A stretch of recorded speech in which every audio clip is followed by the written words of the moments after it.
Plus au nord, dans les grandes plaines céréalières de la Vienne, la LPO mène un tout autre suivi.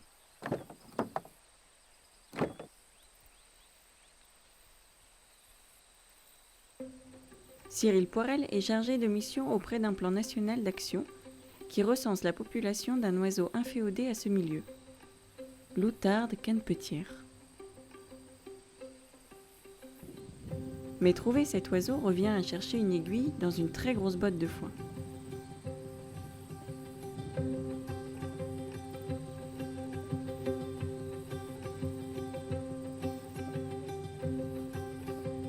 Pour survivre dans ces prairies, chaque espèce use d'un mimétisme, se fondant alors dans le paysage, jusqu'à devenir totalement invisible aux yeux des prédateurs.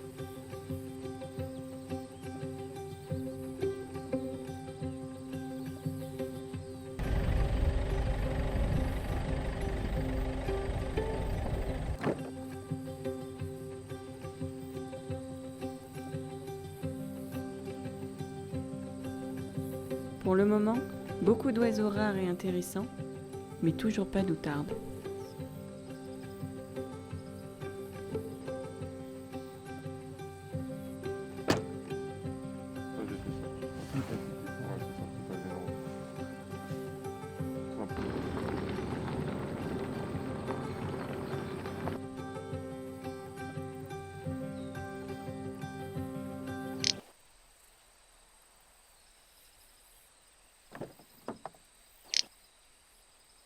Voilà un cri qui ne trompe pas.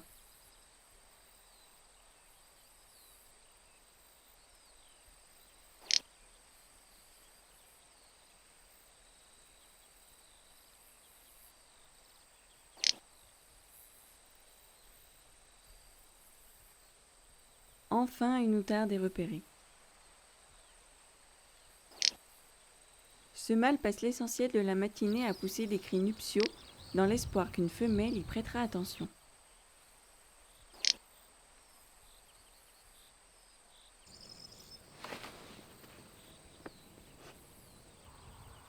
Comme tous les mâles chanteurs, celui-ci dispose de sa propre parcelle de prairie pour parader. Encore faut-il trouver la bonne place pour se faire voir et entendre.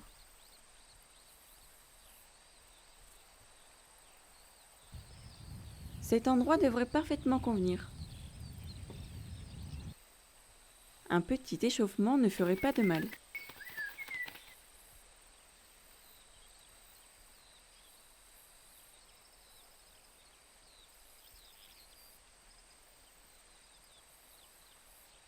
Mais bien vite, un problème de taille vient recouvrir le ciel. Ce voile nuageux diminue considérablement les chances d'être aperçu par une femelle. Pour réussir, le mâle doit redoubler d'efforts.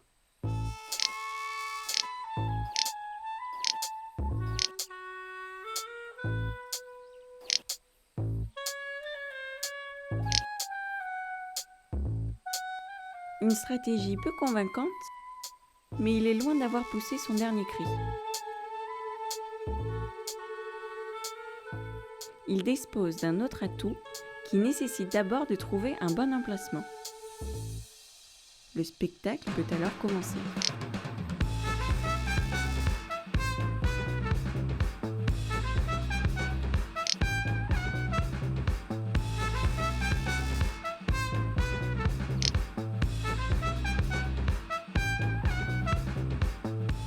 Cette danse rythmée et élégante met en avant le plumage blanc de l'outarde, visible de chaque côté de la prairie.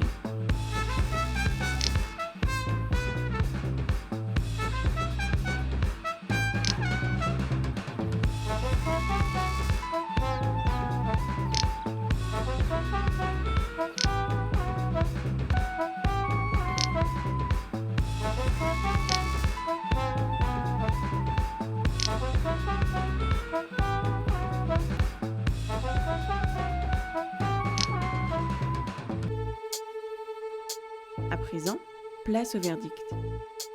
Sa stratégie va-t-elle payer ? Visiblement non. Malheureusement, cette prairie est également utilisée par les lièvres durant leur lutte territoriale.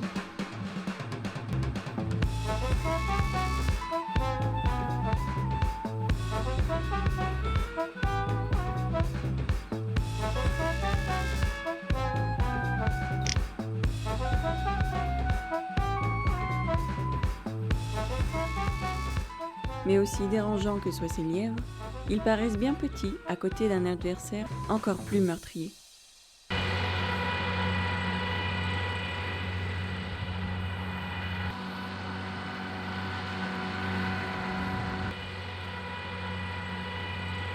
La femelle outarde niche au sol dans les parcelles enherbées, et donc dès lors qu'il y a une fauche, il y a un risque de destruction de la femelle ou des jeunes poussins qui vont être nidifuges mais qui mettent 1 mois avant de devenir volants.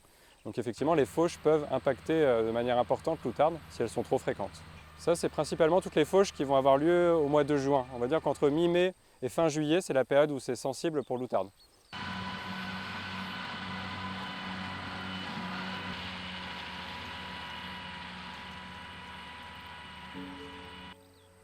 Ces pratiques agricoles modifient totalement l'équilibre de l'écosystème, transformant les prairies naturelles en terrain dédié à la culture des céréales.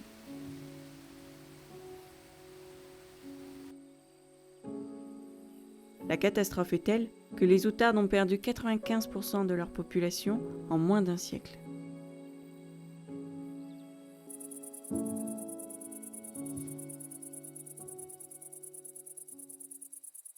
Au coucher du soleil, les femelles outardes sont de sortie.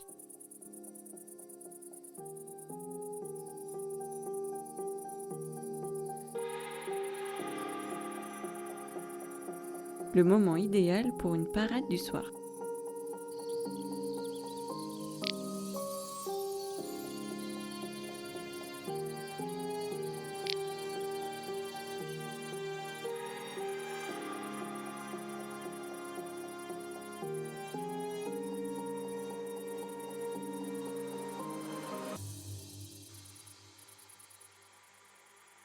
Pourtant, c'est un autre spectateur qui observe les oiseaux. Un drone de la LPO équipé d'une caméra thermique. Son objectif est de localiser les nids occupés.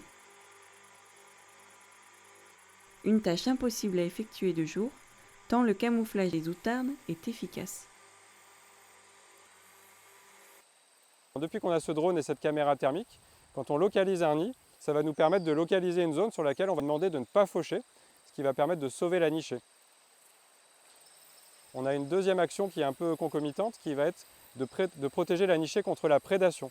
Donc là, on intervient sur les nids, c'est-à-dire qu'on va remplacer les vrais œufs par de faux œufs. La femelle va continuer de s'occuper des faux œufs le temps que les vrais œufs soient sur le point d'éclore. Et juste avant éclosion, on va les remettre les vrais œufs à la femelle. Donc ça permet en fait de sécuriser la ponte par rapport au risque de prédation. Mais surtout, le drone nous permet de sécuriser la ponte par rapport aux travaux agricoles. Pour qu'ils aient toutes leurs chances d'éclore, ces œufs sont emmenés à Zoodyssée. Depuis 2015, ce parc zoologique s'est lancé dans un élevage intensif d'outardes avec leurs oiseaux nés en captivité.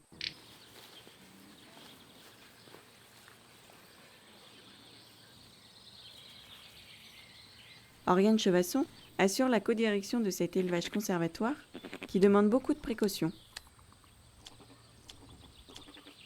On fait en sorte du coup que nos animaux aient assez d'espace dans les volières. Donc soit elles sont en accès libre, donc elles peuvent se balader de volière en volière. On a fait en sorte que les volières aient des filets qui ne soient pas du tout tendus pour amortir le choc et éviter qu'elles se fassent mal si jamais elles rentrent en collision avec le filet.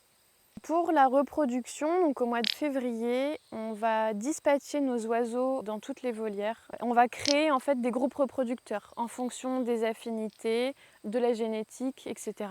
Et à ce moment-là, donc on va mettre par exemple un mâle et 2 femelles, un mâle et 3 femelles. Et donc toute la saison, jusqu'au mois d'octobre à peu près, ils vont rester dans cette configuration-là. Mai-juin, on a normalement les premiers œufs.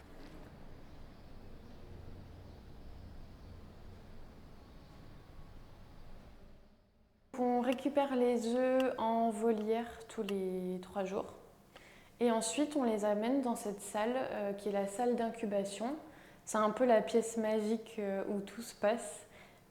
Ces machines-là, en fait, elles vont complètement reproduire le comportement des femelles qui couvent les œufs, qui les chauffent et qui permettent le développement du poussin dans l'œuf.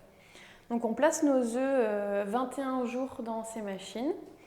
Et ensuite, au bout du 21e jour, là, magie, le poussin sort de l'œuf, si tout va bien.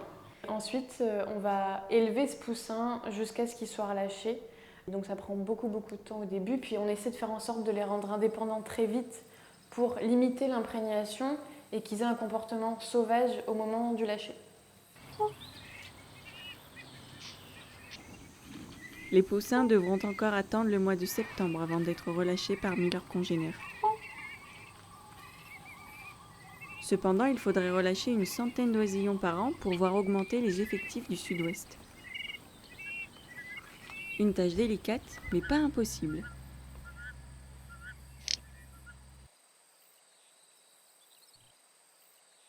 Les agriculteurs peuvent aider en faisant de leurs prairies naturelles des parcelles dédiées à la reproduction des oiseaux. Parmi les actions phares, il y a la mise en place de mesures agro-environnementales, c'est-à-dire ce sont des contrats qui sont mis en place avec les agriculteurs pour qu'ils gèrent des parcelles de manière favorable à l'outarde. Et ils sont indemnisés pour cela, de manière à ne pas avoir un manque à gagner.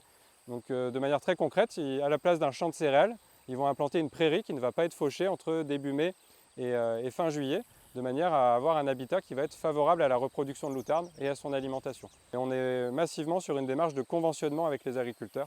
C'est-à-dire que c'est vraiment encore les agriculteurs qui vont gérer les parcelles, mais avec l'objectif d'avoir un habitat qui soit favorable à l'outarde. Sensibilisation, réaction et protection. Trois grandes notions pouvant faire la différence entre extinction et préservation.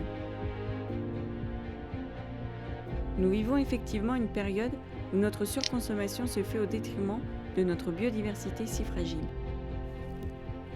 Pourtant, si les animaux sont aujourd'hui très menacés, l'homme n'a jamais autant œuvré pour leur protection.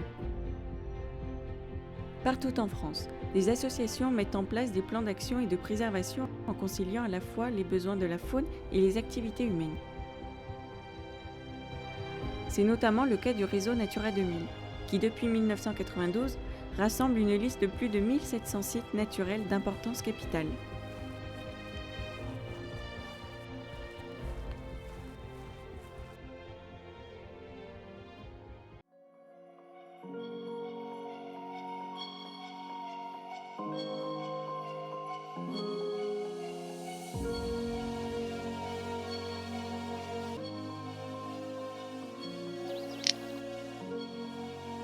Le maloutarde a enfin réussi à attirer une femelle sur son aire de parade.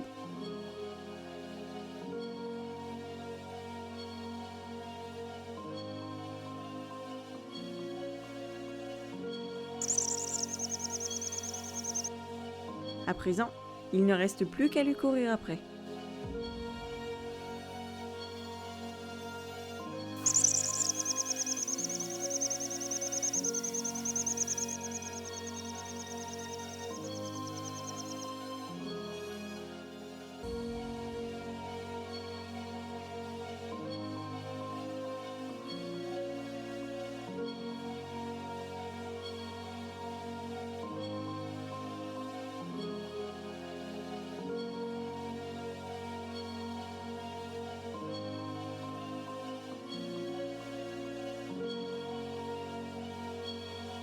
Moi, je suis convaincu qu'il faut pas lâcher. Voilà, il y a des choses qui se mettent en place, qui se sont faites déjà depuis des années, qui continuent à se faire, qui vont encore se faire. Il est indispensable en fait de poursuivre les efforts et notamment qu'il y ait une vraie volonté politique de préservation de la biodiversité. Les acteurs locaux et même les décisionnaires prennent vraiment conscience de l'importance de l'espèce, de sa présence déjà, aussi sur les secteurs concernés. Et voilà, donc du coup, de plus en plus de monde s'y implique. Dès lors qu'on arrive à mettre en place suffisamment de mesures agro-environnementales, de contrats avec les agriculteurs pour restaurer de l'habitat favorable dans des zones propices aux outardes, on obtient de très bons résultats localement. On fait aussi grâce à ça de la sensibilisation auprès du public. Il y a plein de gens qui ne connaissent pas du tout les outardes et qui ressortent de là assez enchantés finalement de se dire que ça existe et que c'est ça qu'ils entendent peut-être le soir en passant dans les champs. Tout geste est important, même la plus petite contribution est importante et ça peut contribuer à sauver quelques visons. Et on s'aperçoit qu'il y a certaines espèces qui, grâce à toutes ces actions de gestion, ont tendance à recoloniser des territoires où elles avaient disparu depuis plusieurs siècles. En 2000, on donnait l'espèce quasiment éteinte en 2010. Aujourd'hui, on est en 2021, l'outarde est toujours bien présente. On a réussi à stabiliser la population voilà, à l'échelle globale. Et quand on regarde un peu plus finement, on voit qu'il y a des zones où il y a même eu une progression des effectifs. Cette accumulation de petits gestes, de petites mesures qui font qu'on peut arriver à sauver une espèce. Donc voilà, faut vraiment rester optimiste et continuer les actions.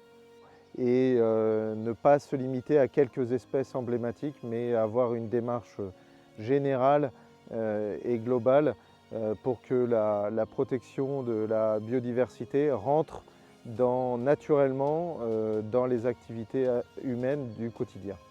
C'est vraiment tous ces efforts-là combinés qui font que oui, il y a de l'espoir et on y croit et c'est pour ça que je fais ce métier. Et je suis persuadée de ce que je fais et pourquoi je le fais.